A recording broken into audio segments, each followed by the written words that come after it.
오늘은 마태복음 성경 본문은 18절부터 21장 18절부터 22절까지만 읽었는데 사실은 1절부터 27절까지의 네 가지 사건을 오늘 설교 내용으로 다루겠습니다. 이 마태복음은 이름처럼 저자는 사도이면서 이전에 세리였던 마태가 유대교로부터 기독교로 개종한 사람들을 위해 히브리어로 쓴 최초의 복음서가 바로 마태복음입니다. 이 마태복음의 중심 기둥이 되는 주제 중 가장 중요한 주제가 뭐냐고 묻는다면 우리가 지금까지 읽어본 것처럼 하나님의 나라, 천국에 관한 내용입니다. 그래서 1장부터 오늘 본문 앞에까지 내용들을 쭉 우리 성도들이 이제 그동안 성경 일과에 따라 쭉 읽어오셨을 텐데요.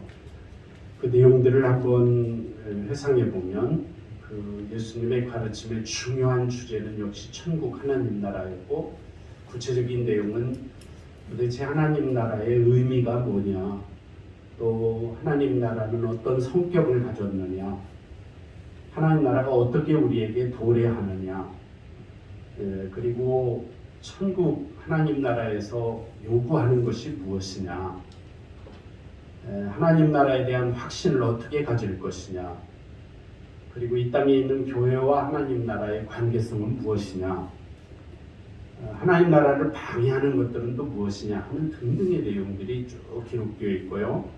그리고 천국 백성들의 모임인 교회로서의 메시아 백성, 그리고 마지막 오늘 다루는 주제 중에 하나는 심판입니다. 심판. 마태복음 1장부터 오늘 본문 앞장인 20장까지의 모든 부분의 말씀을 다시 한번 정리해 본다면 특징이 하나 있습니다. 그것은 예수님의 단 하나의 관심이 역시 하나님 나라였다는 것이고, 그런데 문제는 뭐냐면 사람들이 기대했던 하나님 나라와 예수님이 말씀하시는 하나님 나라는 굉장히 차이가 많이 났다는 것입니다. 차이가 나는 정도가 아니라 사실은 인간이 알고 기대하던 하나님 나라 관념과는 정반대의 개념이었고, 그리고 예수님이 그래서 천국 비유로 말씀하신 모든 비유나 가르침은 사실은 다 역설이었습니다. 사람들이 정상적으로 일반적으로 생각했던 것과는 정반대의 개념이었다는 것이죠. 오늘 본문 말씀 역시 하나님 나라를 주제로 한 주님의 말씀인데요.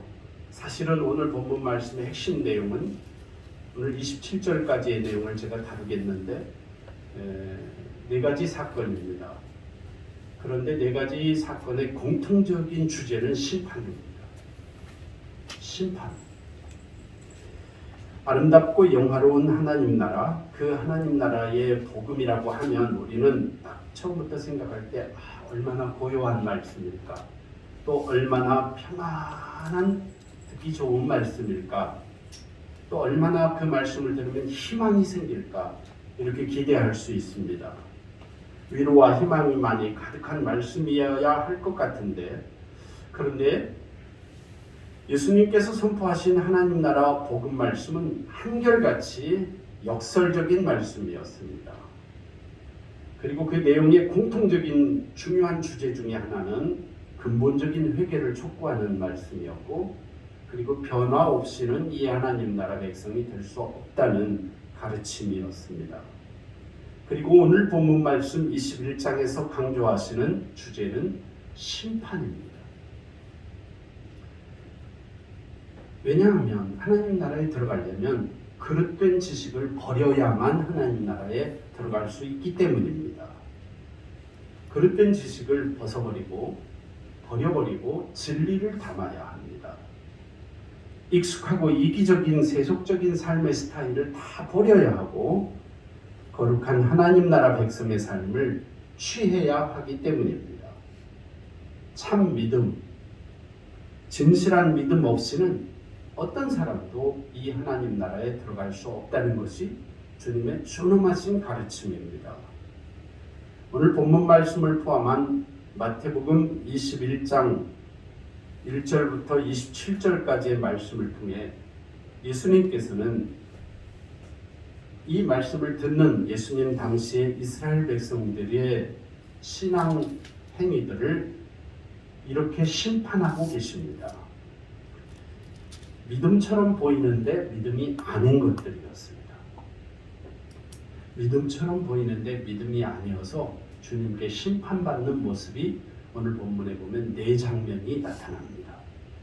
우리는 이 말씀을 들으면서 우리 자신의 하나님 나라 개념이 어떤 개념을 갖고 있는지, 그리고 나는 정말 주님이 원하시는 하나님 나라 백성의 자격이 얼마만큼 되어 있는지를 성찰해보는 시간이 될 수 있기를 바랍니다. 제일 첫 번째 예수님의 심판받은, 예수님께서 이스라엘 민족을 심판하신 전형적인 사건은 1절부터 13절에 기록되어 있는 예수님의 예루살렘 성 입성 사건, 그리고 입성하셔서 제일 먼저 하신 사건이 들어가셔서 청결하게 하신 성전 청결 사건입니다. 두 사건 다 사람들이 참 흥겨워하고 이스라엘 민족에게 있어서는 정말 인상적이고 감격적인 사건입니다. 예수님이 마치 왜 왕이 되어 예루살렘 성으로 입성하시는 모습으로 나귀를 타고 입성하시는 모습을 볼 때 사람들은 환호했습니다. 또한 예수님께서 성전에 들어가셔서 뭔가를 하실 것이라고 기대했습니다. 그런데 예수님께서는 사람들의 기대와는 달리 이 장면 속에서 예수님이 의도하신 것은 심판이었다는 사실을 기억해야 합니다. 예수님의 심판의 첫 번째 주제는 너희들에게 예배가 없다는 것입니다. 예배 없음에 관한 심판입니다. 예배 없음. 예루살렘으로 곧바로 가시지 않고 예수님은 동쪽 감람산을 거쳐 들어가셨다고 말씀에 기록되어 있습니다. 감람산에서부터 예루살렘으로 들어가셨다 하면 번뜩 떠오르는 것은 구약의 다윗 왕이 아들 압살롬의 반역으로 쫓겨갔다가 감람산을 거쳐서 다시 압살롬을 물리치고 압살롬의 반역을 제압하고 다윗 왕이 감람산을 통하여 예루살렘으로 귀환했던 장면이 있었습니다. 동일한 경로로 예수님이 지금 귀환하고 계시는 모습을 넌지시 다윗 왕의 모습을 넌지시 연상시키는 장면이기도 합니다. 직접적으로는 예수님이 감람산 동쪽 벳바게로 제자들과 함께 가신 직접적인 이유는 나귀 타고 들어가실 나귀를 얻고자 하셨기 때문입니다. 그런데 예수님께서 왜 그렇게 하셨을까를 성경은 기록하고 있습니다. 그러면서 구약 성경이 예수님의 예루살렘 입성에 관한 예언을 하고 있는 두 성경 구절을 인용하시는데, 하나는 이사야 62장 11절, 하나는 스가랴 9장 9절 말씀입니다. 두 말씀 다 장차 오실 메시아께서 나귀를 타고 입성하신다는 내용입니다. 이스라엘 회복을 위해 다윗의 혈통에서 메시아가 오시리라는 예언 성취, 그것이 바로 예수님의 의도였습니다. 여기 기록된 예수님의 예루살렘 입성 사건은 또 하나의 역사적인 경험과 밀접한 관련이 있습니다. 이스라엘 민족에게는 성전은 대단히 중요한 것이었습니다. 그런데 이 성전과 관련된 뼈아픈 상실의 경험과 그리고 드라마틱한 회복의 경험이 있었습니다. 이스라엘 역사 속에서 헬라의 통치자 안티오쿠스 에피파네스라는 사람이 이스라엘을 통치할 때 안티오쿠스 에피파네스, 이 안티오쿠스 4세는 주전 167년 이전의 통치자들과는 달리 급기야 유대인 양민들을 급습하여 학살하기 시작했습니다. 그러면서 이스라엘의 신앙을 탄압했습니다. 구체적으로는 유대인들을 학살하고 모세오경을 불태우고 그리고 안식일을 지키지 못하도록 금지시켰습니다. 거기에서 멈추지 않고 이 안티오쿠스 4세의 이스라엘 신앙 탄압은 거룩한 성전을 고의적으로 훼손하는 일에서 절정을 이루었습니다. 이스라엘 백성들이 보는 앞에서 제우스 신전에나 드리는 돼지고기를 성전 제단에 갖다 바쳤습니다. 그러면서 이스라엘을 조롱하고 이스라엘 민족의 신앙을 짓밟는 것입니다. 성전을 훼손하는 것이죠. 뿐만 아니라 성전의 작은 방들을 매음굴로 만들었습니다. 매음굴, 이게 뭐냐면 창기들 기구하기 위해서 거기서 음란한 일을 행하게 하는 성전방에서 말입니다. 이것을 이스라엘 백성들이 기분 나쁘도록 일부러 고의적으로 행한 사람이 이 안티오쿠스 에피파네스입니다. 실제 역사였습니다. 성전 제단에 더러운 돼지고기가 올려지고 성전 방들이 매운굴로 바뀌어서 정말 난잡한 성행위들이 일어나는 것을 유대인들이 보면서 얼마나 기가 막혔겠습니까? 유대인들은 이 잔인한 탄압에 걸기하게 되었습니다.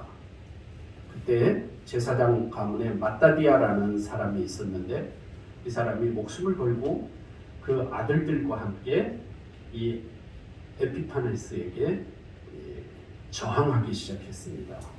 그 중에 마따디아라는 제사장의 셋째 아들인 마카비라는 유명한 이스라엘 제사장의 아들이 있습니다.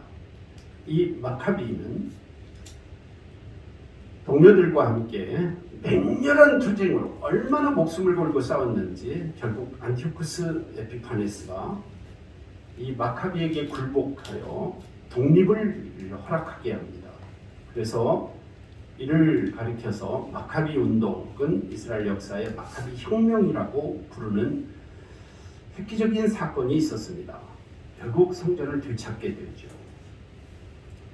주전 166년 유다의 마카비가 안티오쿠스 4세를 물리치고 나라를 다시 되찾은 후 그 다음 해인 165년에 예루살렘 성전을 다시 회복하여 깨끗하게 수리하여 하나님 앞에 다시 봉헌하게 됩니다.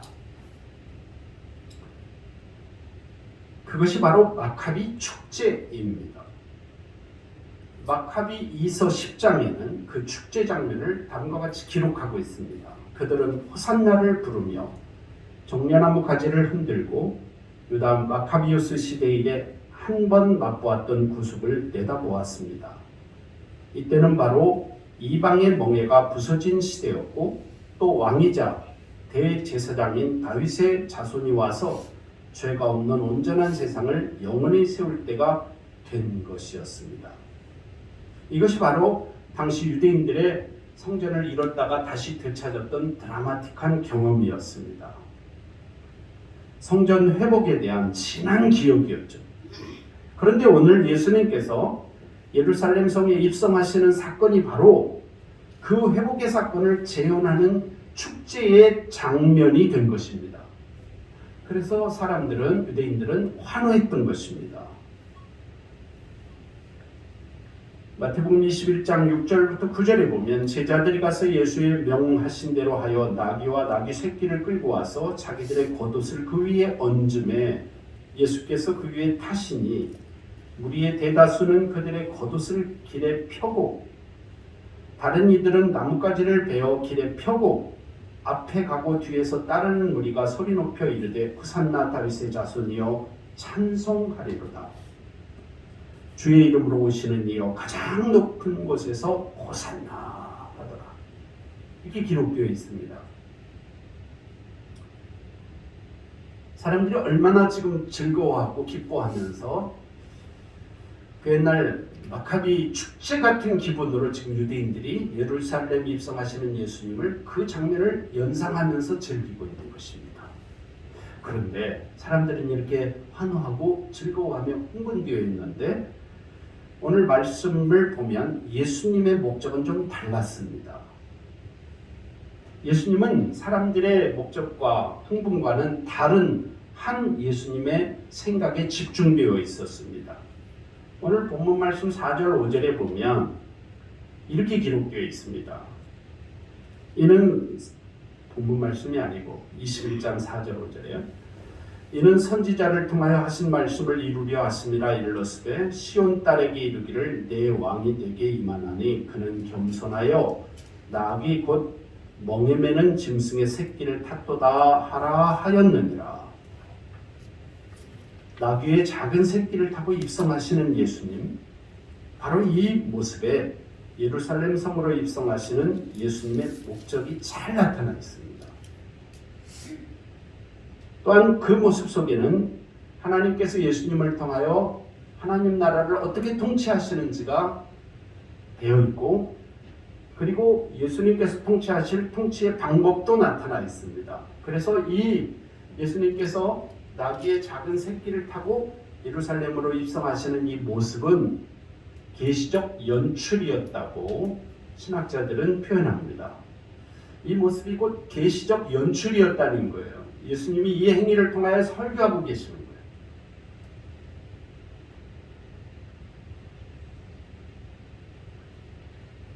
사람들은 흥분하고 성전이 회복되었다고 좋아하고 이제 예수님이 왕이 될 것이라고 기대했지만 예수님은 의로운 왕 메시아로서의 통치자, 평화와 섬김의 통치자로 지금 입성하시는 것입니다.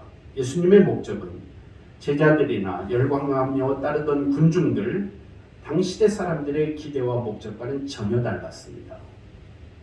그들이 기다리고 희구했던 정치적 메시아로서의 통치가 아니었어요. 예수님의 통치는 평화와 섬김의 통치였습니다. 그분은 로마인들을 몰아내기 위해서 지금 입성하시는 게 아닙니다. 사람들의 마음과 삶을 통치하시기 위해 의로운 왕으로 평화와 섬김의 통치자로 입성하고 계신 것입니다. 성도 여러분 기억하십시오.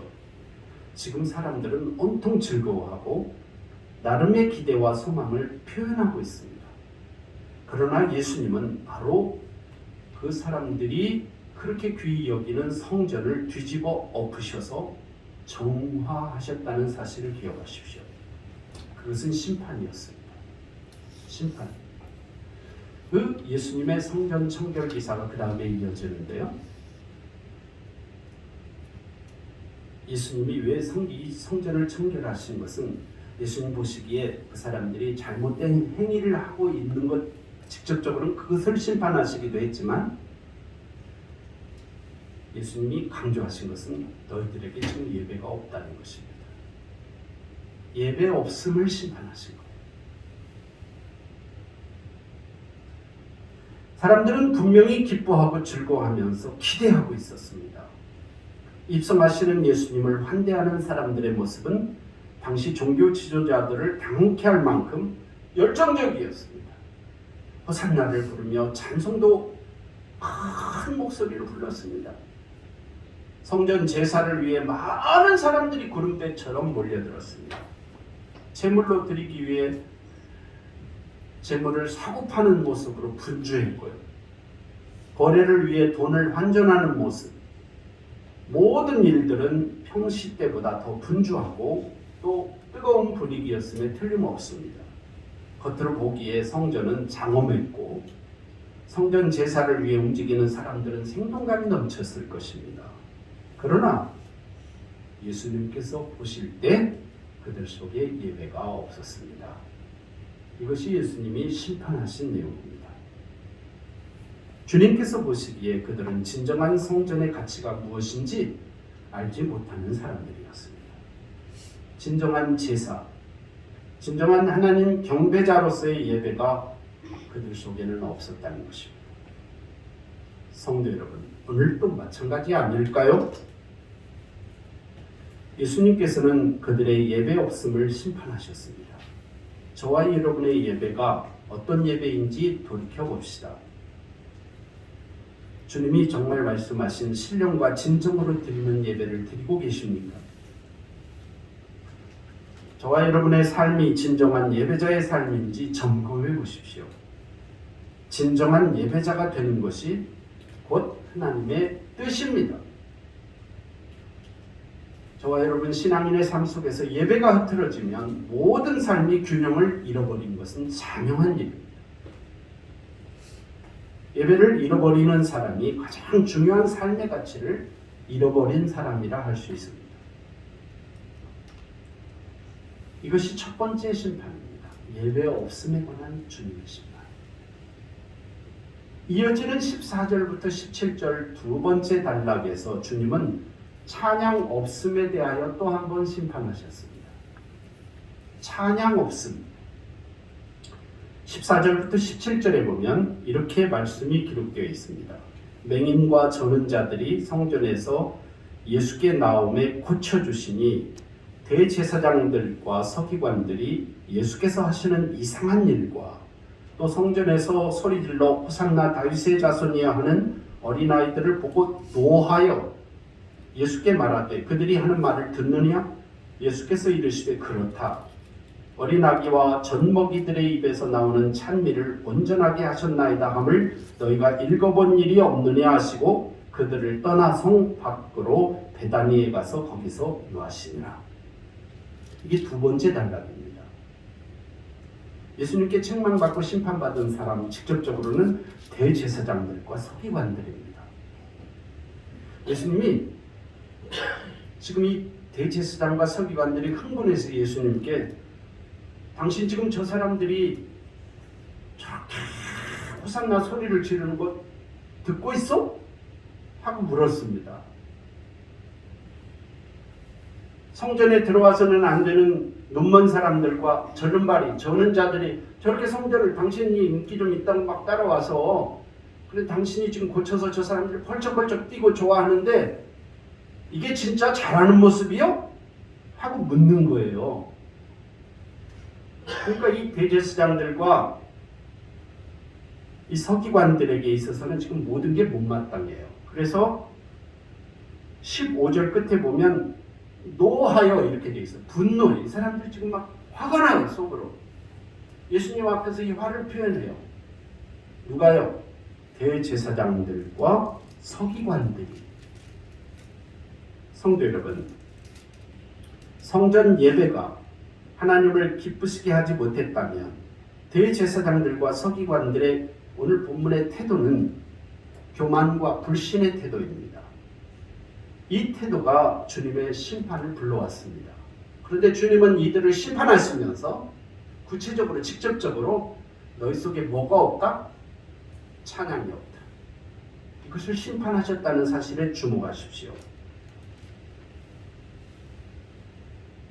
눈먼 자들과 저는 자들이 예수님께 나와 고침받는 기적과 축복을 달가워하지 않는 종교 지도자들, 어린아이들의 호산나 찬송을 듣기 싫어하고 예수님께 항의하는 대제사장과 서기관들의 모습입니다.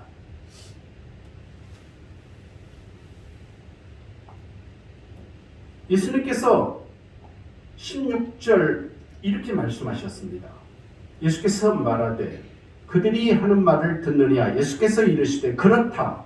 어린 아기와 젖먹이들의 입에서 나오는 찬미를 온전하게 하셨나이다 함을 너희가 읽어본 일이 없느냐 하시고, 이게 뭐냐면 구약 성경에 메시아가 오시면 젖먹이들과 어린아이들마저도 다 메시아를 찬양할 것이다.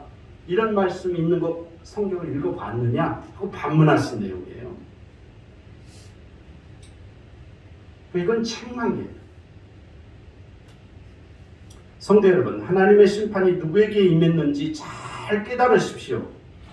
완고하게 변화를 거부하면서 지금까지 항상 행해져 왔던 것에만 사로잡혀 있던 종교 지도자들, 기득권자들, 진실하고 겸손한 마음으로 자신을 낮출 줄 모르면서 지금까지 항상 행해져 왔던 것, 안전한 것, 논쟁의 여지가 없는 것, 그리고 그 전통 속에만 하나님을 가두어 두고 자신들이 추앙받고 자신들이 영광은 다 차지하면서 자신들의 이기적인 욕심과 탐욕을 적당하게 누리려는 그 수준에만 전체 공동체가 머물러 있으면 좋아하는 종교 기득권자들입니다.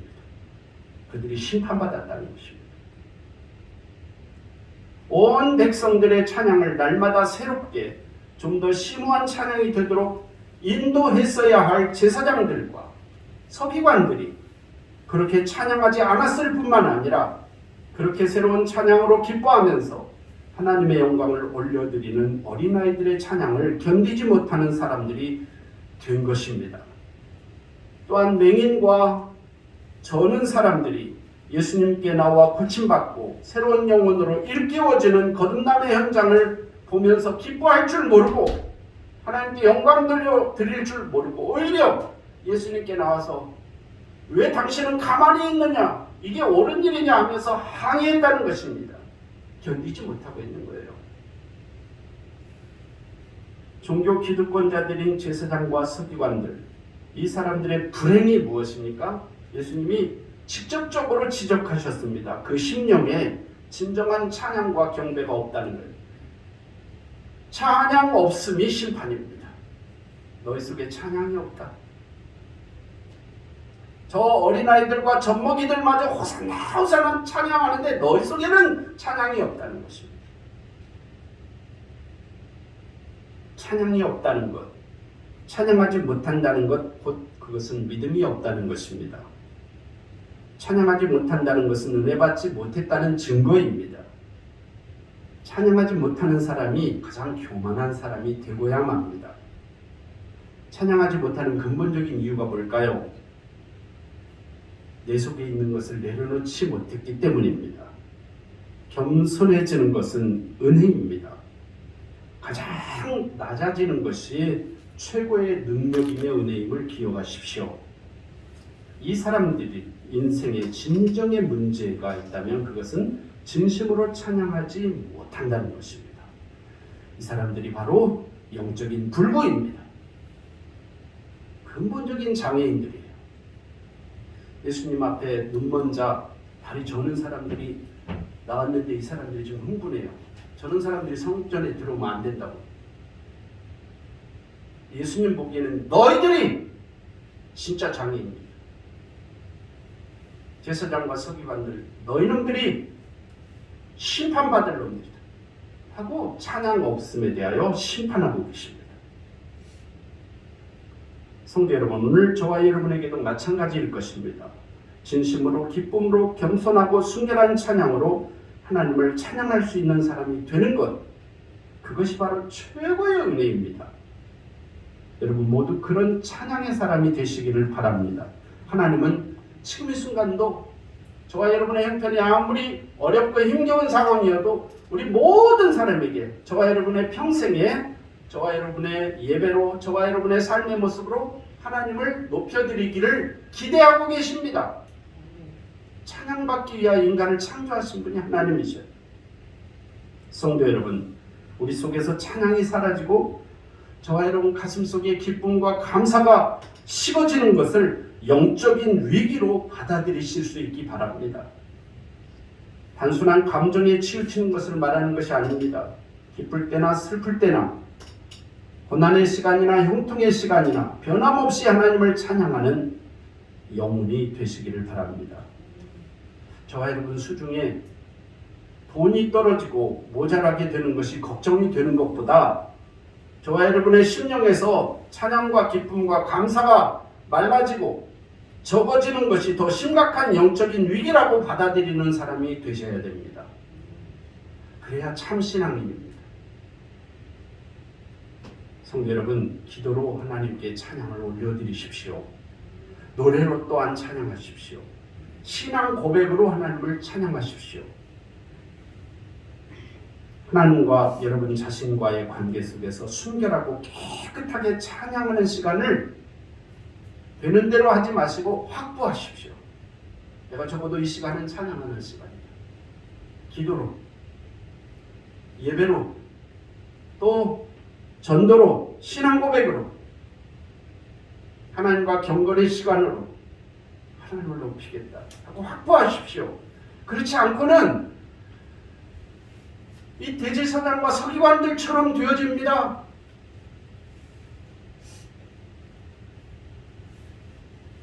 세 번째 심판은 순서를 좀 바꾸겠습니다. 먼저 23절부터 27절 말씀을 보겠습니다. 오늘 읽은 본문 뒤에 사실은 이게 네 번째 단락인데요. 저는 세 번째로 다루겠습니다. 이 내용은 대제사장들과 백성들의 장로들을 심판하신 심판입니다. 리더십에 대한 예수님의 심판입니다. 지금까지 드린 말씀의 패턴대로 제목을 하나 더 정해보자고 하면 정직 없음에 대한 심판입니다. 너희들 정직하지 못하다. 네? 너희들이 지도자인데 정직하지 못하다. 마태복음 말씀을 통해 일관되게 보이는 것, 그것은 유대인과 예수님 사이에 좁혀지지 않는 간격입니다. 오늘 본문 말씀 마태복음 21장의 네 번째 사건인 이 23절부터 27절 사건을 보십시오. 이 말씀에 보면 예수님께서 성전에 들어가셔서 가르치는 일에 대하여 대제사장들과 백성의 장로들이 도대체 당신 무슨 권위로 이렇게 가르칩니까? 하고 도전해와요. 당신의 이런 권세를 누구에게 받았습니까? 누가 당신 보고 이렇게 하라고 허락했어요? 우리가 허락하지 않았는데. 이 말이에요. 이러면서 예수님의 권위에 도전합니다. 그리고 예수님께서 행하시는 하나님 나라 사역의 반기를 들고 있습니다. 23절에 보면 예수께서 성전에 들어가 가르치실새 대제사장들과 백성의 장로들이 나와 이르되 네가 무슨 권위로 이런 일을 하느냐, 또 누가 이 권위를 주었느냐. 이러한 이스라엘 지도자들의 교만하고 어리석은 예수님의 권위에 대한 도전에 대하여 예수님께서는 이어지는 24절부터 25절 상반절의 말씀을 통해 역질문을 던지심으로 그들의 도전과 공격을 제압하셨습니다. 24절부터 보면 예수께서 대답하시되 나도 한 말을 너희에게 물으리니 너희가 대답하면 나도 무슨 권위로 이런 일을 하는지 이르리라. 요한의 세례가 어디서부터 왔느냐? 하늘로부터냐? 사람으로부터냐? 이렇게 질문하셨습니다. 이러한 예수님의 질문 앞에서 예수님께 도전하던 대제사장 그룹과 백성의 장로들이 우리가 알지 못하노라 라면서 모호한 거짓말로 얼버무림으로 꽁무니를 내리고 맙니다. 그들이 그렇게 대답한 이유는 25절 하반절부터 26절에 드러나 있습니다. 요한의 세례가 어디서부터 왔느냐 하는 예수님의 역질문에 대하여 하늘로부터냐 사람으로부터냐 그들이 서로 의논하여 이르되 만일 하늘로부터라 하면 어찌하여 그를 믿지 아니하였느냐 할 것이요 만일 사람으로부터라 하면 모든 사람이 요한을 선지자로 여기니 백성이 무섭다 하여 우리는 알지 못하노라 하고 대답했다는 것입니다. 우리는 잘 모르겠다. 요한의 세례가 하늘로부터 온 건지 사람에게로부터 온 건지 우리는 잘 모르겠다. 사실 잘 모르는 게 아니고 진실하지 못한 거야 이 사람들이요. 정직하게 대답하면 난처해지니까 입장 곤란해지니까. 성도 여러분, 예수님의 세 번째 심판은 바로 이 사람들에게 내려졌습니다. 다시 말씀드리면 백성을 지도한다는 지도자들, 리더들인데요. 이 사람 속에 진실함이 없다는 것을 예수님이 지적하시고 심판하십니다. 예수님께서 대제사장들과 백성의 장로들의 문제를 드러내시면서 그들을 심판하신 심판의 주제는 정직하지 못함, 진실이 없음입니다. 백성의 지도자가 갖추어야 할 가장 기본적인 능력이 무엇이냐고 묻는다면 어떤 문제를 해결하는 능력 이전에 진실함이 기본입니다. 그리고 그 다음 능력은 그 진실함 다음의 문제입니다. 진실하지 않은 사람이 꽤만 많으면요, 백성이 괴롭습니다. 나라가 어지러워요. 우리는 이 현대사 속에서 멀리 볼 거 없이 우리가 경험하고 있는 우리나라의 현실만 보아도 얼마든지 알 수 있어요. 지도자들이 꼼수 부리다가 나라가 얼마나 어지러워지는지, 진실하지 못한 지도자 하나 잘못 세워놓고 온 역사가 얼마나 휘청거리는지. 하물며 이스라엘 백성의 신앙의 지도자들인 그들에게 참다움, 진실함이 없다는 것이 주님이 분노하신 이유, 심판하신 이유입니다. 그들은 하나님 앞에서 사람 앞에서 정직하지 못했습니다. 그것이 바로 그들이 예수님께 심판받는 이유였습니다. 그들은 잎사귀들로 가득 차 있는 듯 보였지만 실상 열매는 없는 자들이었습니다. 종교적 전통과 관습은 있지만 정직함과 진실함이 없어요. 종교적이기는 한데 예수님께서 기대하시는 참 믿음이 없습니다. 형식은 화려한데 진리가 없습니다. 백성들을 요리조리 잘 리드는 하는데 그들 안에 진실함이 없어요. 정직함이 없어요. 성도 여러분, 우리는 이쯤에서 이렇게 스스로에게 질문을 던져보셔야 합니다. 하나님이 나를 보시면 나를 믿을만 하실까? 하고 한번 질문해 보셔야 합니다.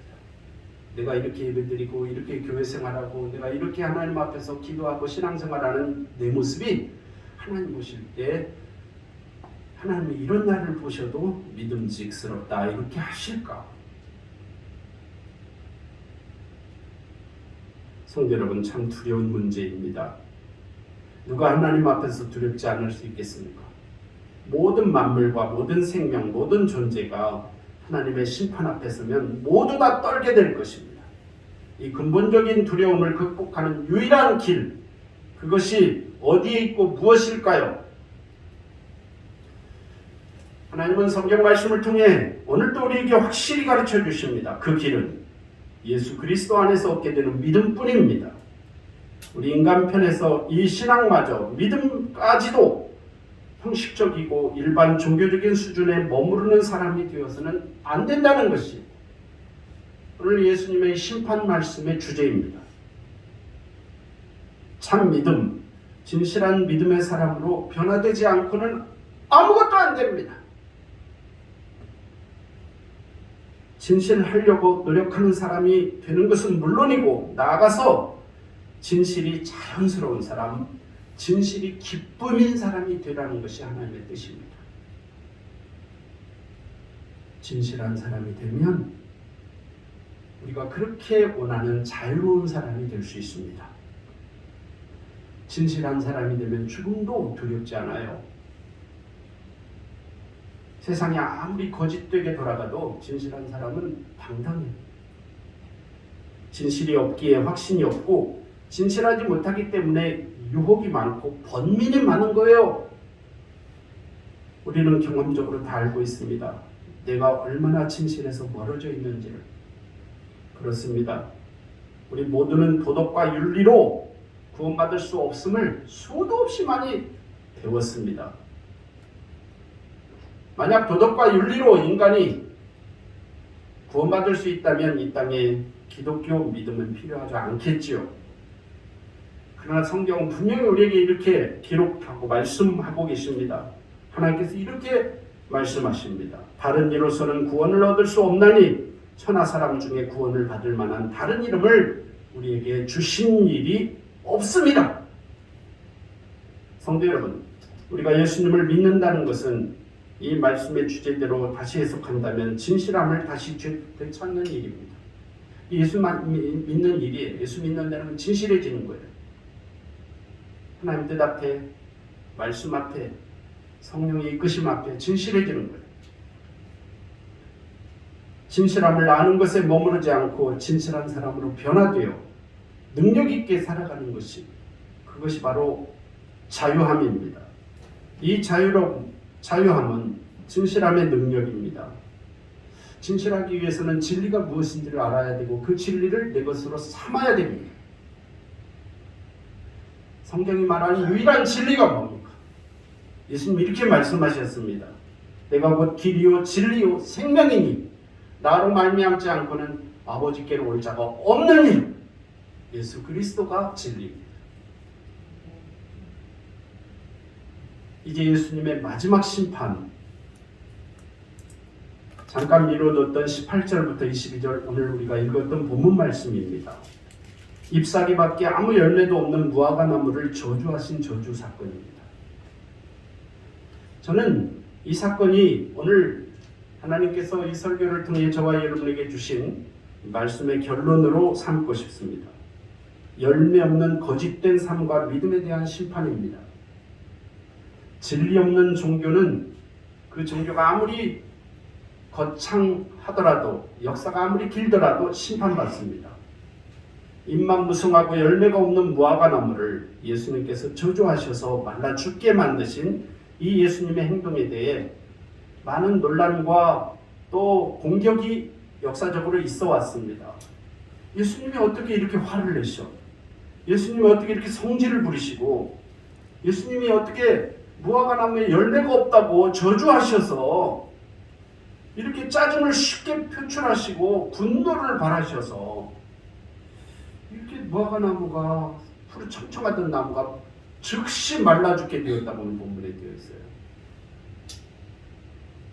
그런데 이해가 잘 안 되죠? 왜 이러셨던 거예요, 예수님이요? 배고픈 걸 좀 참으시지. 네? 배고프셔도. 그렇게 인자하시고 온유하시던 예수님이 아무 목적 없이 그냥 배가 고프고 열매 찾아낸 적 없다고 해서 죽이지는 않으셨을 거예요. 저는 이 설교를 준비하면서 평행 구절인 마가복음에는 이 사건이 어떻게 기록되어 있는지를 살펴봤습니다. 근데 좀 여기서 저는 단서를 찾았어요. 저 나름대로. 마가복음에는요, 예수님께서 이 무화과 나무를 저주하신 사건이 그 순간에 무화과가 죽은 걸로 되어 있지 않아요. 예수님이 저주를 하셨는데 그 다음날 제자들이 가보니까 죽은 걸로 되어 있어요. 말라 죽은 걸로. 마가복음에는. 그리고 예수님이 무화과 나무를 저주하신 사건과 그 무화과 나무가 말라 죽은 사건 사이에 성전 청결 기사가 마가복음에는 배열되어 있어요. 그것은 그래서 제가 주석을 찾아봤어요. 어떤 신학자가 이것은 마가의 의도적인 배열이라고 주석해 놨더만요. 저는 일리가 있다고 봅니다. 일리가 있다고 봐요. 매우 신학적인 의도입니다. 그것이 바로 예수님의 심판입니다. 성도 여러분, 결국 이 열매 없는 무화과 나무를 저주하셔서 말라 죽게 하신 사건은 앞서 나귀를 타고 예루살렘에 입성하신 사건과 성전을 정결하게 하신 것과 같이 예수님의 하나의 행동화된 비유 계시의 말씀이었다는 것입니다. 예수님께서는 하나님의 백성 이스라엘 안에서 열매를 찾고 계셨습니다. 그러나 불행하게도 예수님 앞에 드러난 것은 열매 없음이었습니다. 있는 것은 불법과 탈법, 이기적인 탐욕과 욕망에 찌든 불신앙의 모습들 뿐이었습니다. 잎사귀만 무성한 무화과나무 같은 형식적인 종교, 믿음의 능력과 진리가 없는 껍데기뿐인 거짓 덩어리들 뿐이었습니다. 메시아로 오신 예수님에 대한 무관심과 불신, 의심과 고의적인 거부감과 적대의식뿐이었습니다. 예수님께서 무화과나무를 향해 이제부터 영원토록 너에게 열매가 맺지 못하리라고 저주하셨을 때 그것은 참된 종교에 대한 하나님의 기대가 좌절된 것을 표현하신 비유적이고 계시적인 말씀이었다는 것입니다. 진리 없는 믿음은 진리 없는 종교는 심판받습니다. 믿음 없는 탐욕적이고 이기적이기만 한 인간 종교는 반드시 심판받습니다. 진실함이 없는 신앙생활로는 결코 하나님의 뜻을 이룰 수 없습니다. 진실함이 없는 형식적인 신앙생활로는 아무 열매도 맺을 수 없습니다. 이것이 바로 이스라엘에 대한 예수님의 저주 심판입니다. 성도 여러분, 어떻게 하시겠습니까? 누가 진실한 신앙인입니까? 종교 지도자들이었습니까? 바리새인들이었습니까? 아닙니다. 예수님 앞에 맹인들이었지만 그 모습 그대로 나온 사람들이었습니다. 전능자들이었지만 그 모습 그대로 주님 앞에 나온 사람들이었습니다. 그리고 주님을 믿는 거짓 없는 진실한 믿음이었습니다. 종교 지도자들이 되었으면서도 예배가 없는 사람들, 그 마음에 기쁨이 없고 감사가 없어서 어린 갓난아기들까지도 부르는 찬양조차도 올려드리지 못하는 사람들, 권세와 명예의 그늘에 감춰진 교만과 이기적인 탐욕을 이겨내지 못하면서 여전히 거짓에 치우쳐 흔들거리며 살아가는 사람들에게는 결국 닥칠 것은 심판밖에 없다는 것입니다. 이것이 오늘 예수님의 심판을 주제로 한 말씀입니다. 성도 여러분, 오늘 사순절 네 번째 주일 예배를 드리면서 저와 여러분이 심판받는 사람이 아니라 축복받는 사람들로 거듭나는 은혜가 있기를 기원합니다. 기도하겠습니다.